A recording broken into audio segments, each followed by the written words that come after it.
Bem, nesse vídeo de hoje eu vou tratar exatamente da questão do fim da era Obama e as suas consequências na América Latina.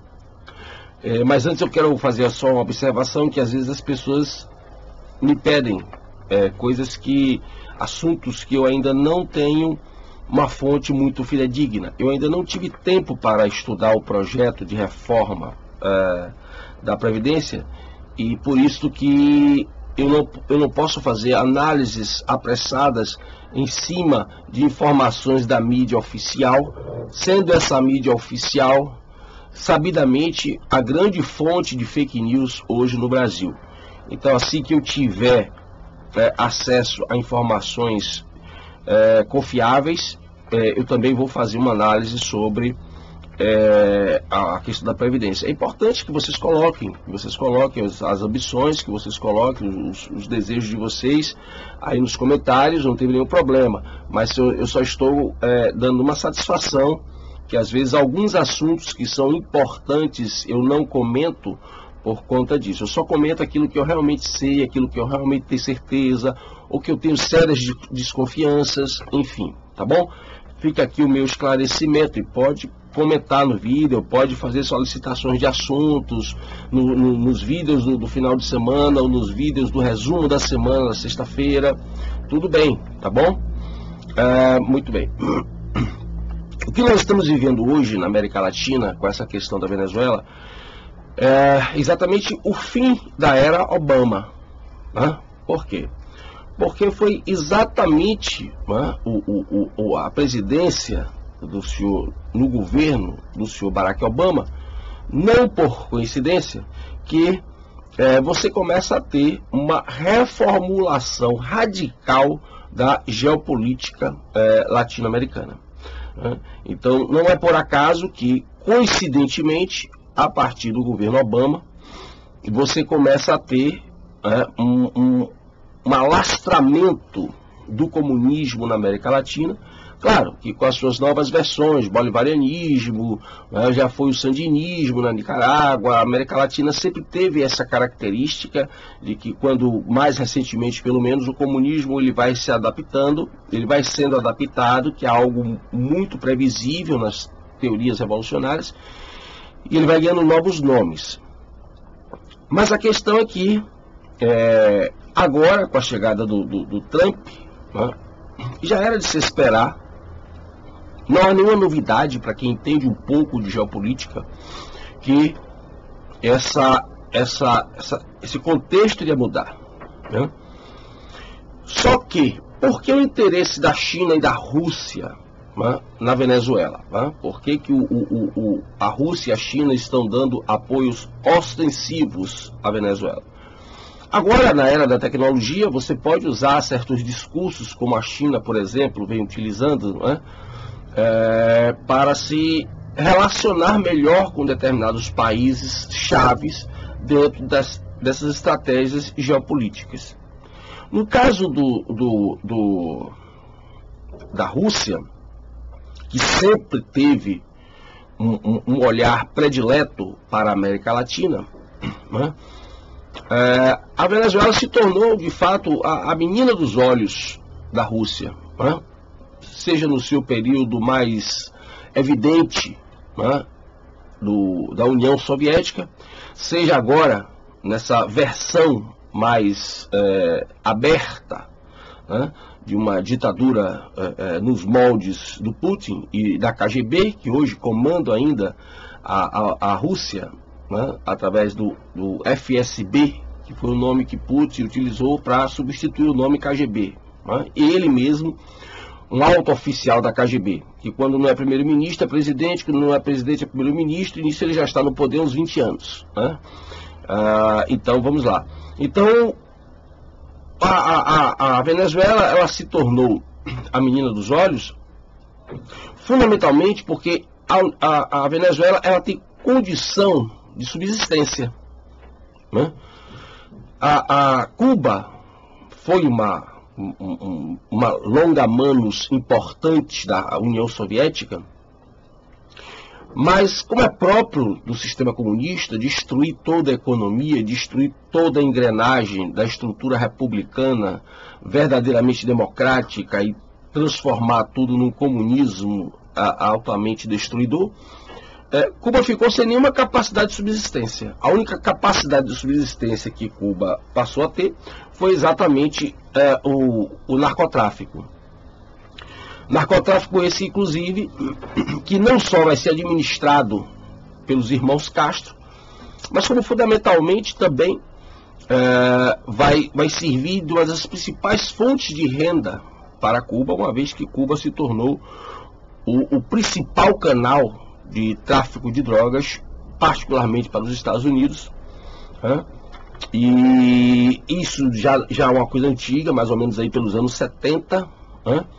E não por acaso, também mais recentemente, os irmãos Castro vão criar essa nova versão,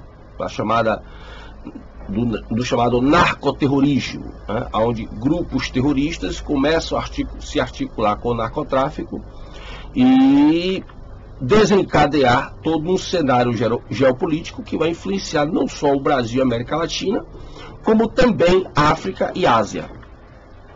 Então, nesse sentido, como eu estava dizendo, a Venezuela ela é perfeita para a Rússia, porque ela tem lá um dos maiores produtores de petróleo do mundo, então ela tem como subsistir e ela não vai ficar à mercê de mesadas da Rússia, como ficou Cuba durante muitos anos à mercê de mesadas da ex-União Soviética.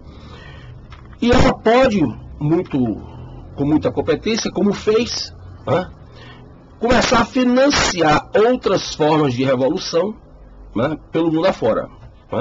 Essa conversinha bonita que os repórteres brasileiros têm passado, de que a queda do preço do barril do petróleo levou Cuba a uma debacle. Desculpe, a Venezuela a uma debacle. Não, isso não é verdade. A Venezuela, ela simplesmente faliu economicamente, porque desde o governo do senhor Hugo Chávez, além da destruição interna da economia,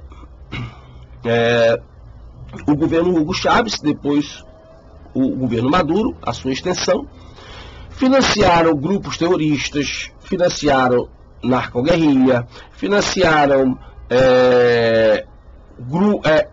a Venezuela se torna um grande esconderijo para criminosos, narcotraficantes e terroristas do mundo todo. A Venezuela se tornou grande financiadora do Hezbollah, por exemplo, e de outros grupos terroristas do Oriente Médio.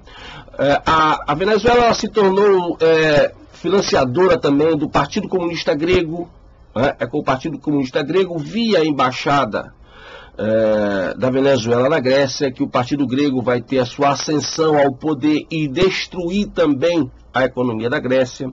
Então, você tem aí uma Venezuela que vai perder, de fato, todo o seu lastro financeiro em função dessa política expansionista do crime, particularmente o narcotráfico e o terrorismo, no sentido mesmo de essa campanha que nós já falamos várias vezes aqui, de destruir a civilização ocidental, de destruir todas as estruturas republicanas dos respectivos países para implantar um projeto mega comunista, como é o projeto da Pátria Grande aqui do Brasil e da América Latina, implementado pelo PT, que tentou chegar às últimas consequências desse projeto. Uma outra coisa importante que o pessoal também está falando aí, que é uma bobagem, esse negócio de que ninguém nunca viu, os repórteres estão falando muito, que ninguém nunca viu ninguém proibir comida para refugiados, pela primeira vez o Maduro. Não, isso é coisa de repórter despreparado. Isso é coisa de repórter despreparado, porque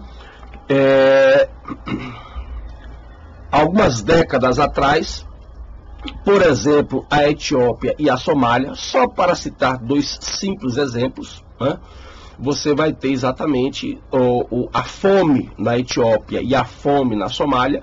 Não tem nada a ver com o aquecimento global e com o sol forte que tem a África, né? Nem um pouco a ver com o clima da África, né? O que você vai ter ali são exatamente etnias que, uma vez dominadas pelo comunismo e pelo muçulmanismo, essas etnias, o muçulmanismo, os governos muçulmanos e comunistas, eles possuem muitas relações ideológicas em comum, né? A visão de Estado do muçulmanismo, do islamismo, ela é muito próxima, tem muita relação ideológica com a visão de Estado do comunismo. Então, por isso que muitas vezes eles se encontram no mesmo espaço político. Então, esses grupos, eles simplesmente impediam que outras etnias cristãs, olha o detalhe, outras etnias cristãs que não queriam se submeter à ditadura comunista islâmica, que essas etnias eram impedidas de ter acesso ao alimento. Então, tanto na Somália, somente 2 exemplos, tanto na Somália quanto na Etiópia, milhares e milhões de pessoas morreram de fome por conta da ideologia muçulmano-comunista que impedia que etnias cristãs tivessem acesso a alimento. Então, o Maduro, ele não está inventando, o Hugo Chávez e depois o Maduro, eles não estão inventando nada. É próprio de toda a implantação do regime comunista alastrar a fome como forma de eliminar os inimigos do sistema e de abater a população para fazer submeter uma população faminta e desmoralizada. Eu já expliquei isso em diversos outros vídeos, né?